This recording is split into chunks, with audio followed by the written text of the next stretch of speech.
kalau mama saya sembuh dengan ini tanpa kemo, saya tarik ke Indonesia teknologinya, saya beli, saya permurah.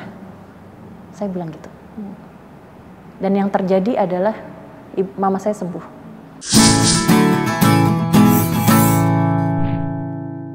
Karena mungkin tantangan yang kita hadapi mungkin berbeda sehingga bantuannya bentuknya berbeda. Bantuannya berbentuk kan berbeda. Iya, di titik-titik itu kan persoalannya juga beda-beda kan, Mas. Tapi itu sih, itu yang saya ingat sekali tuh, kayak sesuatu tantangan berat pertama ya yang dihadapi yayasan. Abis itu sih banyak sih, tapi itu kan keinget banget ya jadinya ya. Ya, tapi kita jalan terus. Dan sebenarnya itu yayasan itu salah satu kayak gini. Saya nerima amanah Allah yang pertama, amanah besar pertama setelah jadi dokter kali ya. Nah terus itu saya pakai buat bargain sama Allah. Suami saya sakit. Suami saya sakit ya, nggak ada obatnya. Suami saya kalau capek sekali ya, dia lagi tidur dia bisa kejang gitu. Dan itu nggak ketahuan sebabnya waktu itu. Sampai sekarang sih nggak ketahuan sebabnya, jadi nggak ada obatnya dong. Sesuatu yang nggak ketahuan sebabnya pasti nggak ada obatnya gitu. Jadi setelah berjalan yayasan berapa tahun, terus suami saya progres ya, penyakitnya progres juga. Sementara beliau kan juga dokter dan capek, dokter kandungan gitu kan. Saya bargain sama Allah, ya Allah saya kan punya yayasan nih, saya mengiyakan engkau minta saya menjalankan yayasan. Gantian dong, suami saya disembuhin, saya bilang gitu. Kurang ajar gak sih? Iya, saya bilang, saya kan berbuat baik kan, dengan segala tantangannya nih saya jalanin terus. Saya janji deh, gak akan saya tutup yayasan gitu. Tapi suami saya sembuhin dong, saya bilang gitu. Nah, terus ya itulah awal dari biomedik saya tuh itu, Mas. Gak berapa lama setelah saya ngomong gitu, saya ketemu dengan, saya sebut aja ya, dengan Dr. Benyamin Boon, yang punya PT Kalbe Farma. Ya, beliau itu dulu guru di UI, pensiun, mendirikan PT tersebut. Nah, terus beliau rupanya punya lab stem cell pertama se-Indonesia, Mas. Dan lagi nyari dokter yang mau fokus ke arah sana. Terus tersounding lah tentang saya. Jadi stem cell itu kan banyak di lemak, jadi butuh dokter spesialis bedah plastik untuk ngambil lemaknya. Jadi beliau nyari dokter bedah plastik, saya nyari kesembuhan buat suami saya tanpa tahu bahwa it match. Gitu. Artinya waktu itu belum tahu kalau dari suami dokter itu ada kaitannya dengan stem cell itu. Nggak tahu sama sekali, Mas. Saya dokter bedah plastik. Kami waktu pendidikan zaman dulu ya belum tersebut stem cell itu. Kalau sekarang anak saya di Fakultas Kedokteran dia belajar stem cell. Udah cukup umum sekarang. Kalau dulu tuh enggak. Jadi ya udah sekedar itu aja, ketemu, dipanggil, saya pikir beliau mau donasi untuk yayasan saya gitu. Ternyata justru nyari seorang dokter bedah plastik untuk menjadi pengambil lemak bagi pasien-pasien stem cell untuk lab beliau. Dan terjadilah bahwa saya disekolahkan ke workshop di luar negeri, kemana-mana waktu itu sih. Tadi untuk belajar stem cell itu apa sih gitu kan, terus ngambil lemaknya yang bener gimana sih gitu. Terus kalau ada pasien nanya stem cell itu apa ya, saya harus bisa nerangin. Walaupun penyakitnya beda-beda akan kami kembalikan juga ke dokter yang bersangkutan. Misalnya kalau stroke ya ke dokter syaraf. Saya harus bisa nerangin stem cellnya kan, Mas. Kayak Mas tadi nanya ke saya gitu. Ya jadi saya diberangkatin sekolah kemana-mana. Waktu pertama sekolah pertama saya disebut bahwa bisa buat kejang. Saya nangis, Mas. Bisa buat, suami saya kejang kan. Jadi waktu saya belajar dibilang, jadi stem cell ini gunanya untuk ini, bisa untuk kejang. Nangis saya langsung. Saya merasa itu dijawab sama Allah gitu. Keinginan saya untuk menyembuhkan suami saya itu dijawab gitu. Dan yang terjadi ya itu saya jalankan untuk waktu itu untuk timnya dokter Boon ya, sambil saya belajar terus ya terikutlah suami saya, jadi terobati juga. Dan, kebetulan kesekian ya, Mas ya. Ya nggak kebetulan. Kebetulan selanjutnya apa nih? Jadi, iya. dalam tanda kutip, walaupun saya meyakini dan seperti saya yakin dokter meyakini bahwa itu sebetulnya bukan kebetulan, yakin, kata dokter bilang di awal. Yakin. Jadi saya sebutnya kebetulan pakai tanda kutip gitu ya. Tanda kutip, karena ya itu jelas-jelas nggak ada kebetulan sebenarnya kan di dunia ini. Jadi berikutnya adalah makin berkembang, lalu secara nggak sengaja memang berpisah, akhirnya saya dengan tim beliau berpisah. Tapi kan pasien nyari saya kan, terus saya pikir apa ya, what next? Ya udah saya bikin aja lab juga. Kasian kan pasien-pasien tidak tertangani, gitu. Mereka yang mau stem cell, tapi mereka tahu saya pecah gitu kan. Saya udah nggak di tim beliau lagi, tapi yang dicari kan dokternya kan. Gitu. Kan itu mulut ke mulut kan mas, jadi kayak.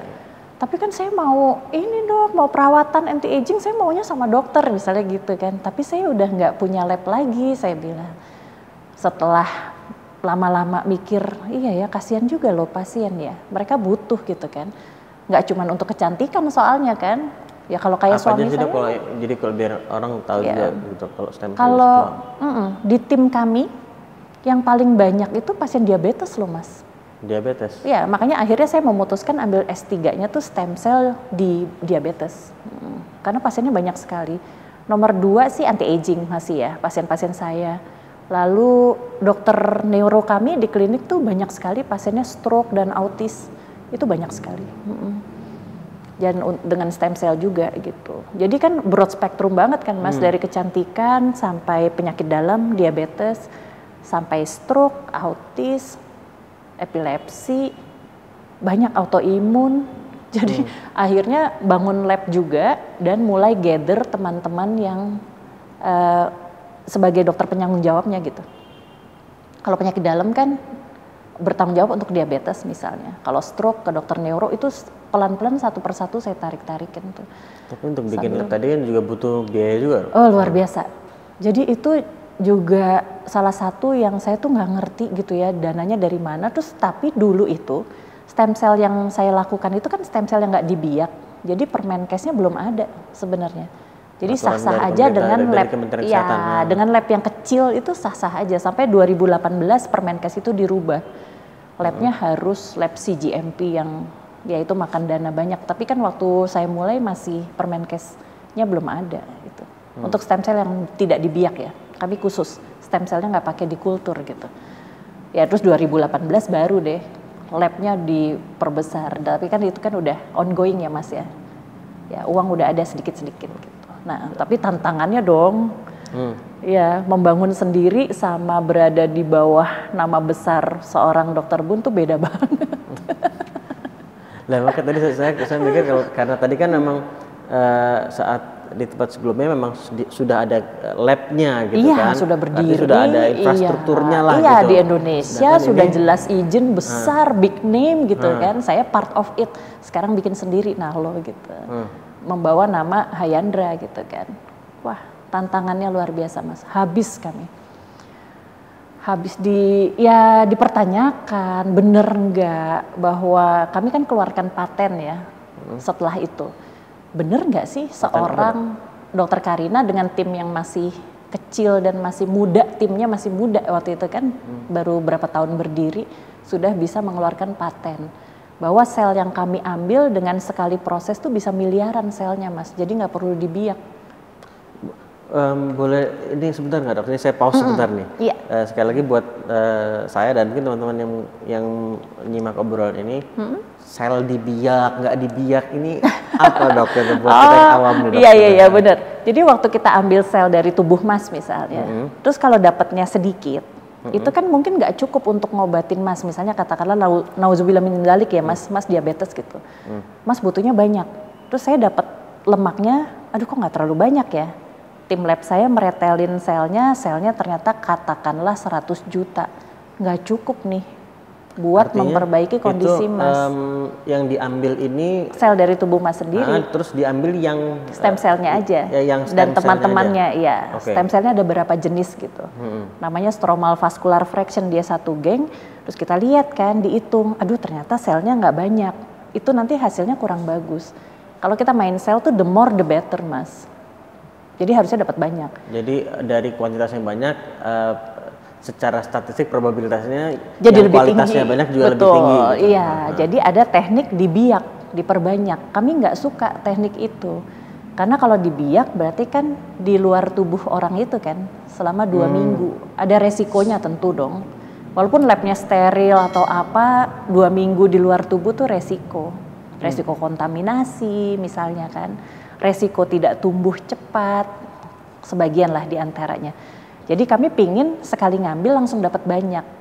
Nah itu yang kami coba cari caranya sampai akhirnya dapat miliaran. Teknik itu kami patenkan. Tapi ya gitu kan Mas, pemain baru nih di bidang stem cell, di bidang stromal vascular fraction, terus tiba-tiba mematenkan teknik, bener nih kan gitu. Jadi ini bisa belum ada yang menemukan cara itu sebelumnya? Belum. Dan kemudian dipertanyakan karena ini kayaknya bener masih nih. muda apa dan seterusnya tadi itu. Iya bener nih gitu, paten lo bener ya. Akhirnya kami tergerak untuk bikin publikasi-publikasi ilmiah. Ya udah kita buktiin bahwa ternyata ini stabil, teknik processing ini stabil nih, menghasilkan teknik miliaran itu stabil, aman, safety-nya dapat, tulis semua. Jadi mulai tim kami tuh bergerak untuk nulis sih. Jadi kalau misalnya di search mungkin ya di internet, publikasi dari tim Hyandra itu sudah cukup banyak dan internasional. Nah dari situ saya pikir tadinya aman-aman aja kan Mas, udah dong ya kan, dokter-dokter udah kumpul, izin-izin praktek udah beres, labnya udah lagi pengembangan gitu kan, Permenkes baru keluar, udah tenang lah. Itu titik saya mulai reda tuh, S3 saya udah mau selesai juga. Wah enak kan, udah mulai kayak gitu ya, everything is titik fine. Terang semakin terlihat. Titik gitu. Terang sudah terlihat. Tiba-tiba dapat panggilan Mas, dari perhimpunan kalau ada surat yang menuntut saya untuk klarifikasi. Saya ingat tanggal itu anak saya pas lagi sakit demam berdarah juga. Terus saya juga baru pulang dari luar negeri, masih jet lag, tapi saya pikir itikat baik saya, udahlah datang aja gitu kan, klarifikasi kan tinggal ngomong aja gitu kan. Gitu. Ya izin kita udah sampai sini, pengurusan labnya udah sampai sini, S3 saya udah sampai sini. Dokter-dokternya tuh di klinik saya ada dokter apa aja sih kan, saya pikir cuma sekedar begitu aja. Dan nggak disangka-sangka ternyata ya di situ saya kaget sekali bahwa ya sampai dimaki-maki juga sih Mas. Jadi mungkin ada salah persepsi ya, gitu. Jadi saya datang dengan ya udah deh, saya datang aja itikat baik gitu. Dan mungkin dari pihak yang manggil sudah punya persepsi yang salah mungkin ya. Habis Mas, saya di situ tuh. Itu salah satu titik terendah saya mungkin ya dalam hidup ya. Artinya ini terkait yang dipatenkan tadi itu? Terkait semua hal sih, terkait lab kami, kliniknya, terkait saya sebagai dokter bedah plastik, tapi klinik ini kan menangani banyak sekali kasus ya. Ya rupanya memang belum tersounding bahwa sebenarnya klinik saya juga dokternya tuh juga banyak sekali, bukan cuma saya dokter bedah plastik, ada dokter penyakit dalam, syaraf, rehab, segala macam ada semua gitu, psikolog. Ya jadi belum tersampaikan udah dimarahin. Iya. Di jadi situ sih saya bukan untuk klarifikasi, itu berarti untuk rasanya waktu itu kayak gitu loh. Saya pikir ini ajang klarifikasi ya, ngerti kan, karena di titik itu ya yang terjadi seperti itu. Tapi ya mungkin saking shocknya ya, saya justru nggak bisa nangis sih di situ gitu. Jadi saya kaget, saya pulang tuh dengan pikiran bahwa saya nggak bisa nyenengin semua orang, itu for sure ya. Tapi saya tahu tim kami tuh bergerak di jalan yang kami coba benar. Segala aturan legalnya tuh kami turutin semua, nggak bisa secepat yang kita mau sih, kayak aturan baru keluar, kita harus nurutin kan, tapi kan butuh waktu. Jadi saya cuman manggil tim saya besoknya, saya ceritain ada kejadian seperti itu, dan saya bilang sih, saya yakin kita mau bergerak dengan itikat baik, dengan cara yang baik dan legal kan, dijadiin aja gitu. Kita jalan terus, saya bilang. Ayo kita jadiin, kita semangat bahwa titik itu harus tercapai jadinya gitu. Ya karena susah kan, meyakinkan banyak orang susah, mau menyenangkan banyak orang juga nggak mungkin. Orang kan punya cara untuk memaknai kita beda-beda, ya kan kita nggak bisa atur kan Mas. Tapi at least saya bilang ke tim saya, kita harus legalitas itu dapat gitu. Legal, laporkan. Gitu. Kalau ada kita kerja sesuatu, tulis, laporin, udah gitu aja. Dan jangan patah semangat. Di situ sih saya mulai berpikir, ya harus selesai, malah gitu. Dan terjadilah di tahun itu juga selesai semua, S3 selesai, perizinan selesai, paten juga udah beres ya. Jadi ya di situ saya kayak oke, gitu. Move on. Dan tim saya jadi semangat sih Mas gitu ya. Saya mau pause sebentar deh dok. Saya melihat di sini, saya ingin mencoba melihat dari aspek yang angle agak berbeda sedikit. Karena di sini sebagai dokter gitu ya, tapi kan juga sebagai leader. Iya. Di sebuah organisasi gitu ya. Akhirnya ya, akhirnya jadi.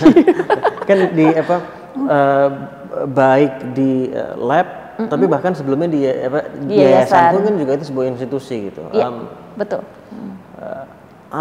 Apa yang dokter, kalau dari pengalaman dokter itu ya, what kind of karakter seperti apa sih yang dibutuhkan dok? Karena ini dua bidang atau dua dalam tanda kutip profesi yang berbeda. Satu menjalani secara teknis sebagai dokternya, tapi juga menjalani peran sebagai seorang leader sebuah organisasi gitu. Apa yang berbeda dari cara dokter menjalani, pendekatannya seperti apa yang berbeda gitu agar efektif gitu? Sebenarnya sih setelah ditilik-tilik lagi ya Mas, sebenarnya sih nggak jauh berbeda sih. Karena dokter itu kan asal katanya kan doker ya, guru, docere tulisannya bahasa Latin. Sebagai guru, sebagai pemimpin, mirip-mirip juga ya. Kita harus open mind, harus mau belajar terus, ya kan. Dan satu sih, ya itu yang saya belajar ya, nggak bisa nyerah sih akhirnya. Bukan pantang menyerah ya, nggak boleh nyerah. Bukan pantang menyerah, nggak boleh nyerah. Tapi kan emotionally kan kadang kita kan rasa itu muncul. Pasti, pasti. Dan itu manusiawi dong. Iya, manusiawi banget. Saya nggak pernah juga gitu ya memandang rendah pada orang yang nyerah. Saya nggak pernah. Karena itu manusiawi sekali. Saya aja berkali-kali mau nyerah kok. Tapi pada saat kita menyadari ya bahwa saya ya di titik ini, saya tuh guru gitu. Saya dokter, saya guru. Dan kebetulan memang terus akhirnya jadi guru beneran. Jadi staf pengajar. Dan saya sebagai ketua, ya, pendiri, ketua gitu kan, punya tim. Ya itu akhirnya. Harus open minded banget sih Mas. Itu sih yang nomor satu yang menurut saya. Begitu kita punya pikiran sendiri yang udah kaku, nggak bisa dibentuk lagi sama orang, nggak bisa dipengaruhi oleh orang lain, itu wassalam tuh menurut saya tuh semua itu. Jadi guru juga harus mau loh dikritik sama muridnya, iya kan? Ya harus mau loh, ternyata, kok saya lagi nerangin ini terus macet ya, pertanyaannya begini, saya nggak tahu, ya belajar lagi dong, gitu. Ya, dengan segala kesulitannya, open mind, mau belajar dan nggak boleh nyerah. Kalau saya di titik ini bilangnya jadi nggak boleh nyerah ya. Di titik ini ya, kalau besok mungkin pantang menyerah aja deh, sekali-sekali nyerah nggak apa-apa juga kali ya. Di titik ini saya ngerasa apa yang diamanahkan Allah itu luar biasa besar. Dan mungkin itu juga sebenarnya yang saya mau kan, pingin berguna buat banyak orang. Begitu dikasih kesempatan itu, terus kok nyerah sih gitu. Ya. Tapi sah-sah aja sebenarnya, pilihan orang kan. Boleh nyerah kan nggak apa-apa juga. Lanjut bener lagi gak? dok. Boleh nggak? Boleh nyerah nggak? Boleh kan? Menurut Mas boleh nggak kalau orang nyerah? Kalau pilihan menurut saya. Pilihan kan? Iya. Tapi di titik ini saya nggak mau. Ya artinya pilihan itu datang dengan konsekuensi masing-masing. Betul, kan? betul. Dengan segala konsekuensinya ya jalanin aja.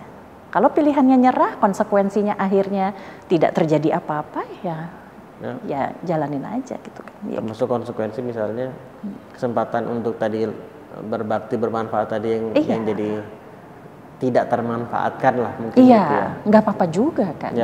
Tapi di titik ini saya menyayangkan. Kalau bagi saya dan tim, saya akan menyayangkan kalau kesempatan itu ada dan tidak kami iakan gitu. Kemudian nyambung lagi dok, tadi biomedik ini tadi saya kan tahu dokter sempat juga kalau nggak salah sampai ke Jepang juga terkait. Oh iya, ibu saya kena kanker itu. Cerita itu ya Mas tahu kan ya cerita itu dan ya. itu kejadiannya itu Kak setelah semua tadi tuh? Oh enggak, sebelum semuanya beres.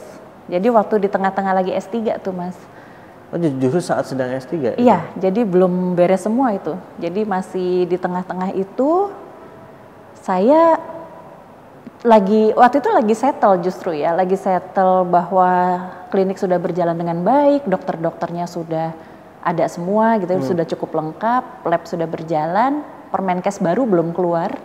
Tenang kan, di titik tenang, lagi S3 nih, tenang-tenang. Saya diajak Pemprov waktu itu di bawah Pak Ahok untuk sama-sama pergi ke Korea waktu itu. Pak Ahok itu waktu itu mau ngambil bendera Asian Games ya, kalau nggak salah. Karena berikutnya di Indonesia kan. Terus saya pingin ngecek center kanker di sana. Saya kenal sama profesor di sana. Terus saya pengen ngecek aja gitu, bener nggak sih gitu apa yang dia bilang bahwa sel terapi bisa buat kanker. Udah bareng sama Pemprov, bareng Pak Ahok, pulang di pesawat Pak Ahok bilang, tarik deh Karina ke Indonesia. Karina kenapa? Tarik ke Indonesia teknologinya gitu. Terus saya bilang, Pemprov mau bayarin alih teknologinya? Saya bilang, enggak lah, kamu aja swasta. Duit dari mana saya pikir gitu kan. Yang terjadi adalah itu tidak terjadi. Mau tarik ke Indonesia dari Korea, nggak ada uangnya. Bikin PT, investor, bubar. Ya ada masalah lah waktu itu. Saya juga nggak terlalu ngerti sih kalau dilihat-lihat lagi sekarang. Memang kayaknya Allah nggak berkehendak aja gitu ya. Saya punya investor kali. Ya udah. Terus saya bilang sama Pak Ahok, lapor. Saya manggilnya Mas kan. Mas nggak berhasil nih. Investornya bubar. Bukan buat saya kali. Saya bilang gitu. Terus saya panggil tim saya besoknya. Beliau sih bilang ya jangan nyerah dong Karin. Gitu. Udah diusahain nggak bisa. Saya bilang gitu kan. Terus tim saya panggil. Apa saya tuh takabur ya, greedy kali ya, udah dikasih yayasan, udah dikasih lab, udah dikasih klinik, udah dikasih paten sama Allah, masih pingin juga yang kanker gitu. Probably it's not for us, saya bilang, mungkin buat orang lain. 2 bulan setelah itu Mas, ibu saya kena kanker. Dan itu kanker apa dok? Kanker kolon, kanker usus besar. Dan beliau juga dokter ya. Jadi setelah operasi karena stadiumnya lumayan waktu itu stadium 2B. Kalau habis operasi stadium 2B itu harus kemo. Ibu saya menolak kemo. Ibu saya dokter ya. Beliau menolak kemo, nggak mau pokoknya. Mama nggak mau kemo. Apapun tapi nggak kemo. Saya susah kan mau membujuk beliau. Beliau dokter kan Mas. Ya, terus akhirnya saya bilang, ya udah Mama maunya apa? Mama maunya sel terapi yang itu gitu. Yang di Korea itu. Iya, terus saya bilang saya kan belum berhasil narik ke Indonesia mah, kita bilang gitu. Ya pokoknya Mama maunya itu. Saya sholat istighoroh ya kebetulan Muslim ya. Saya bingung kan Mas. Di satu sisi ini kan bagi saya juga hal baru.